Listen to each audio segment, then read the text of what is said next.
Welcome to All About Data on Federal News Network. Now your host, Jory Heckman. Thanks for joining me this week on All About Data, a conversation with chief data officers and the people who are making data work better in government. On today's episode, AI helping speed data analytics and improve oversight. Here to talk about it is Lindsey, Saul, the chief data officer for the Government Accountability Office. So GAO is an agency in the legislative branch. We work for Congress and on behalf of Congress, and we fulfill requests ranging the gamut that are related to the work done at federal agencies. We are nonpartisan, fact-based, objective, and we do audits, performance audits, financial audits on the work being done and the funds distributed. In return, we provide reports on the dollars and the funds and the work that's being done for the people of the country. All right, well, we're talking about all things data and AI, things that are very much relevant for a chief data officer. Just to kind of set the scene for the conversation here, what are the areas of GAO's mission that you think are most likely to be impacted by AI? Yeah, so a lot of the things that we're hearing about over the federal government also impact GAO, particularly for our agency's mission for the Congress. One of the key things that we're focusing on right now are the congressional requests or mandates that come through that cite GAO's work.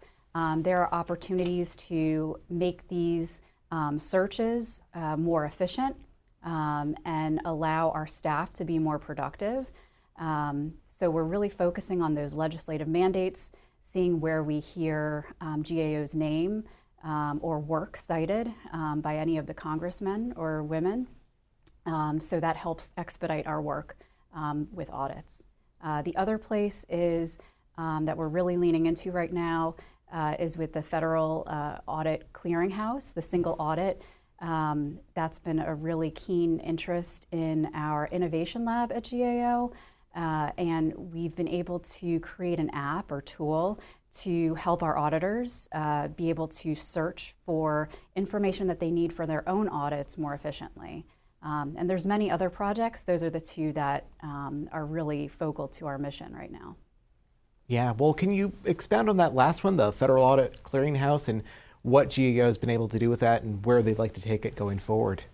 Yes, so it draws from different sources from federal government agencies, and it was recently recognized that OMB has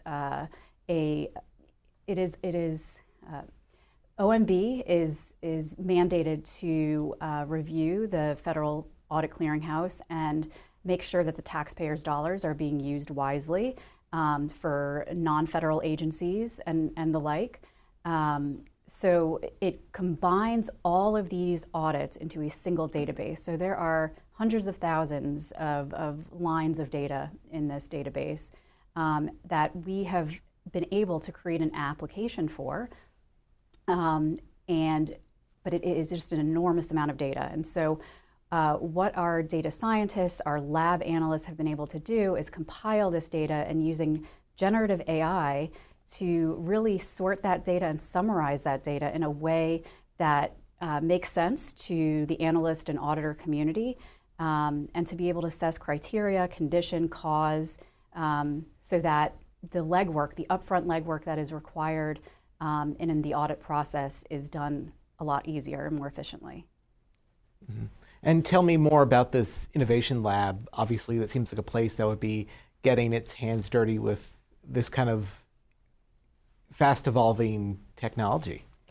Yes, so the innovation lab is relatively new at GAO, but Congress took an interest in AI and science and technology assessments in the last 5 years or so, and we've really grown that capability in-house.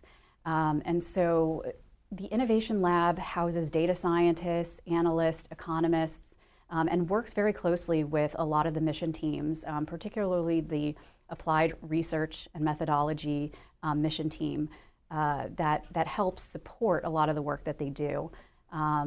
They utilize in-house capabilities for creating tools, utilizing generative AI to assist with mission audit work. All right, and one thing that always comes up when we talk about AI is the data that underlies it, this notion of garbage in, garbage out. The AI is only as good as the data you set it up with. To that point, what is GAO working on when it comes to some of that good housekeeping when it comes to the data, the metadata management, the data governance, the things that once again fall within a CDO's purview? Yes, so like you said, garbage in, garbage out. Data drives and is what is the foundation for AI, generative AI. And so, while we might be building these tools in parallel, the output is only as good as the inputs. And so what I'm doing as Chief Data Officer at GAO is really utilizing the massive amounts of data that we have. And it's important to note that the data that we have on the mission side, and by mission side I mean the work that is brought in from the federal agencies that we are doing audits on, we are not the data owners of, per se. The agencies are. They are the subject matter experts. We do have subject matter experts and expertise, highly talented individuals at GAO who are as knowledgeable about that data through years of experience and work with these agencies. But that data, we have different protections. We have different ways of governing that data than we would at a executive branch agency. So we often refer to ourselves as the data stewards of that data. And we must keep that data at the same security level, have the same protections in order to make sure that we are handling that data with the same care that the executive branch agencies do. We also have data internally for our own operations.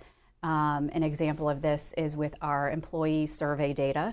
And we're recently, bringing that more in-house, and that's a testament to our own capabilities and analytical talent to be able to do this.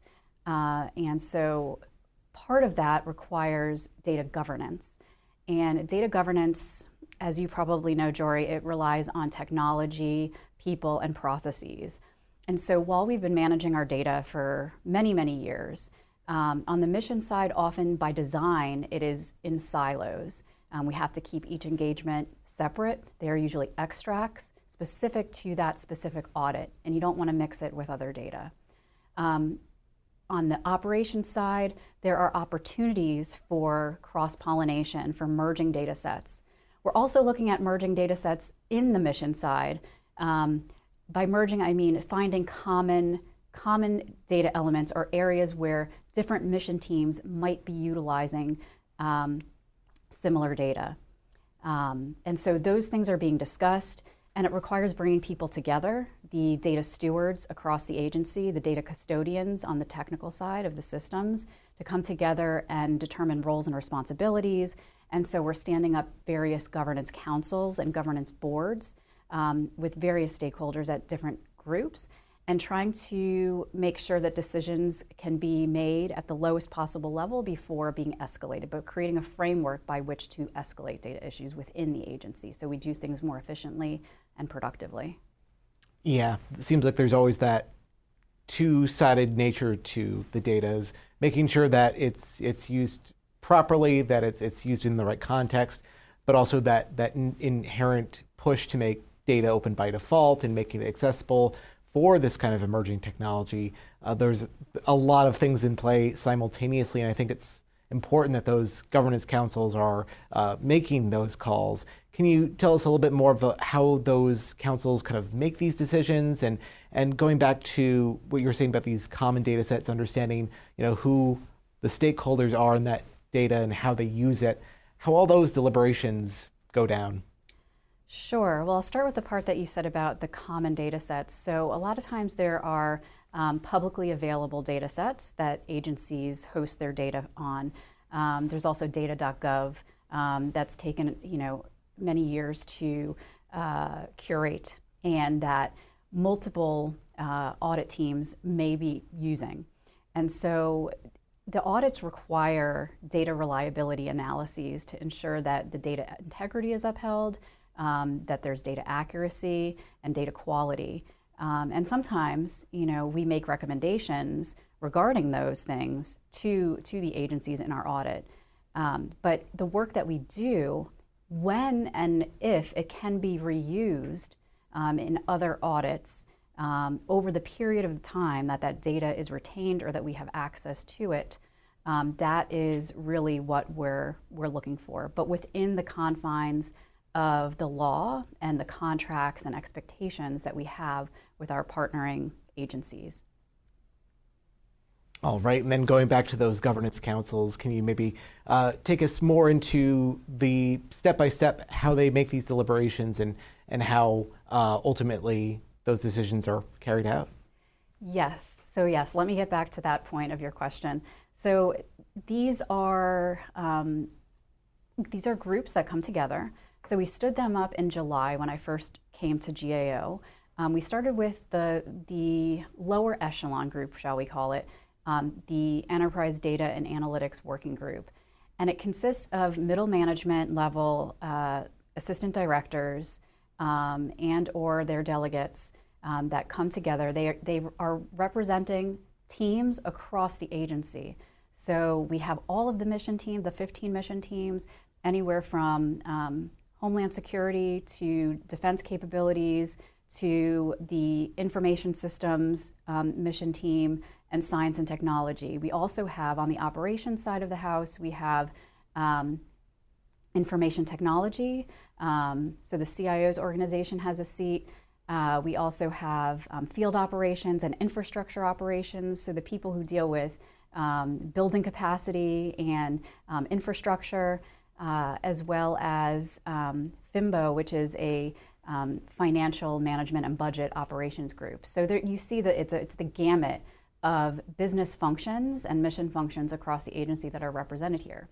The idea is to, in democratizing data where possible, is to come up with standards, rules, and processes that best serve and are beneficial for the entirety of the enterprise.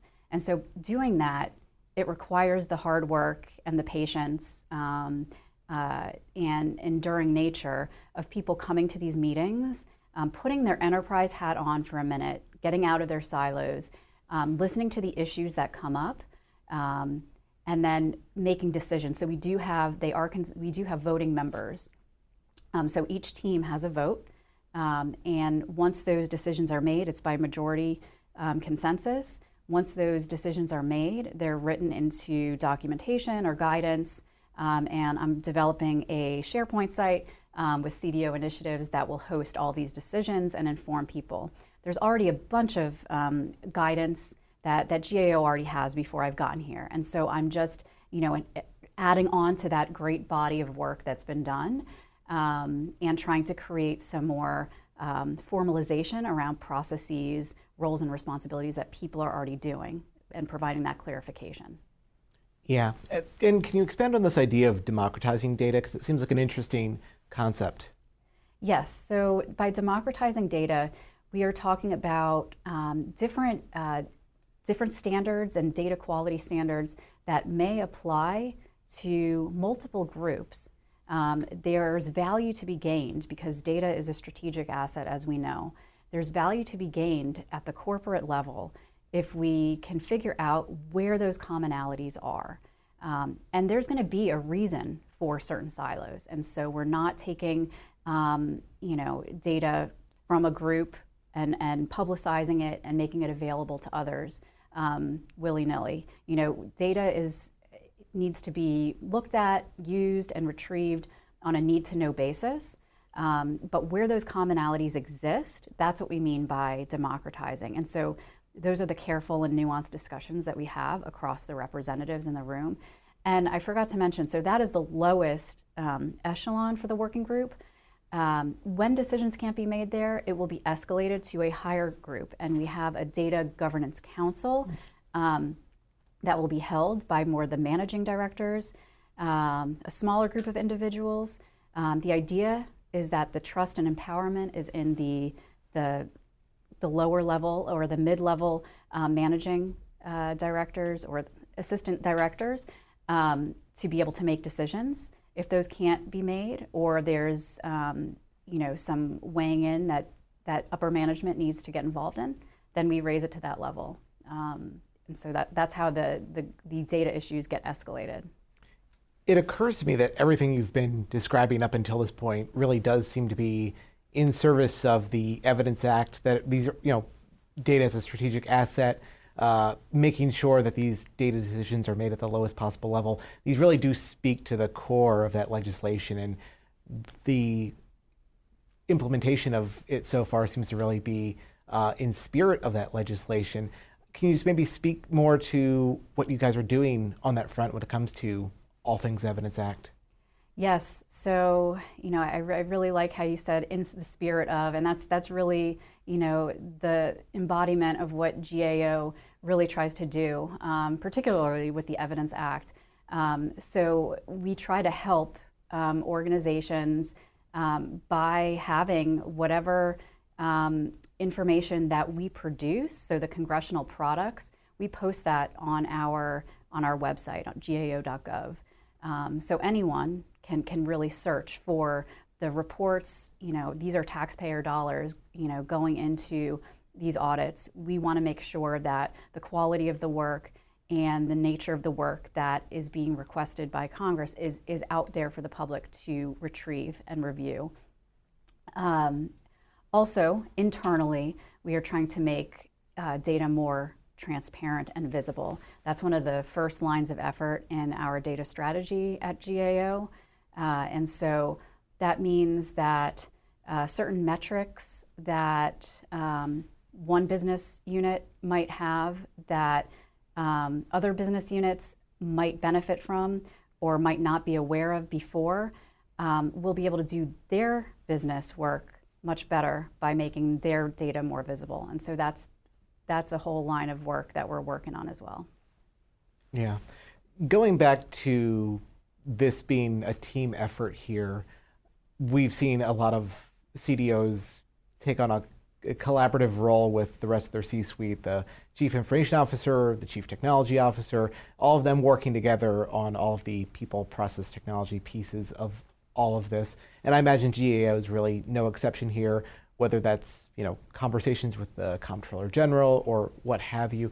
Can you maybe tell me a little bit more of how at that C-suite level you guys are putting your heads together on all things data, all things AI? Sure. So, that's where I think the magic happens is, the partnerships that the CDO has, particularly with the CIO. The CIO developed an IT strategy shortly after, and in tandem, CDO created the strategists going around for socialization and review. We're really working together to make sure that those strategies line up and they're mutually beneficial to one another.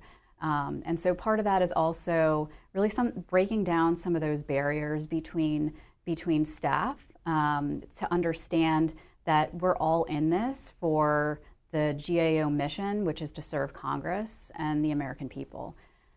So keeping that at the forefront, I think, is really, really important to both the data strategy and the IT strategy. And so I'm working closely with the CIO on that. Also working with the Innovation Lab Director, which I mentioned earlier. That's a really important space and connection there because of the analytics side of the house and how data is the foundation for those analytical products. Also, the managing directors. There's different chief roles, like chief scientist, who I work with in the science technology mission arm, but there's also the managing directors that are really, really critical to the work that I do. So the managing director for the applied methods and research group, and all of the managing directors are really critical in collaborating, understanding, and providing signals to me on what they're seeing within the audit work that their teams are doing.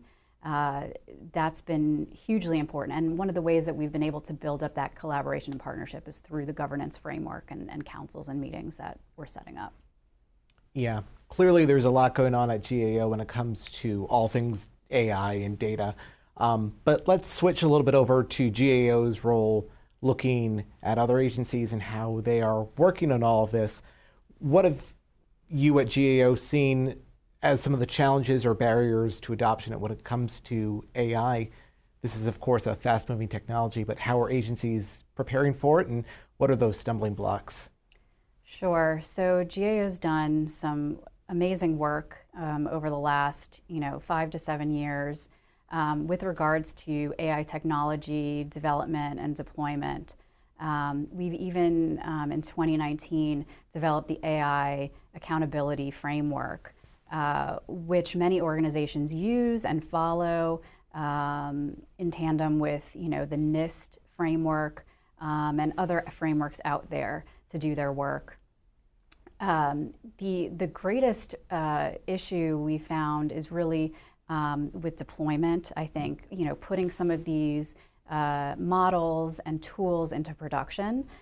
Being in a development environment is one thing, but when you go to production, there's all sorts of security, firewall issues that need to be taken into account.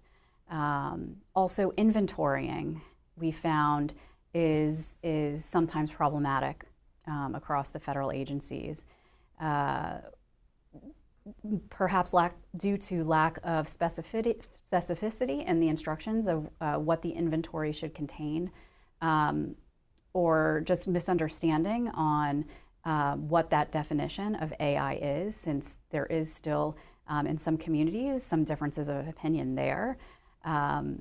We sometimes don't get a complete picture of AI use cases through these inventories, so that's been a concern and an area of opportunity and improvement for federal agencies.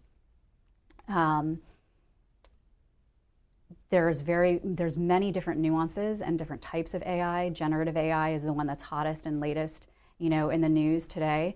But being able to identify which use cases actually are AI or not is also a thing. So,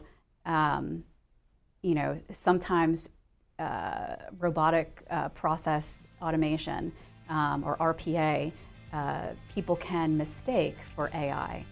And so that's an area of opportunity as well as in the education, learning, and AI literacy that we need to build up in the government over the next few years. That was Lindsey Saul, the Chief Data Officer for the Government Accountability Office. You can find more data coverage at federalnewsnetwork.com. I'm Jory Heckman, and thanks for listening to this episode of All About Data.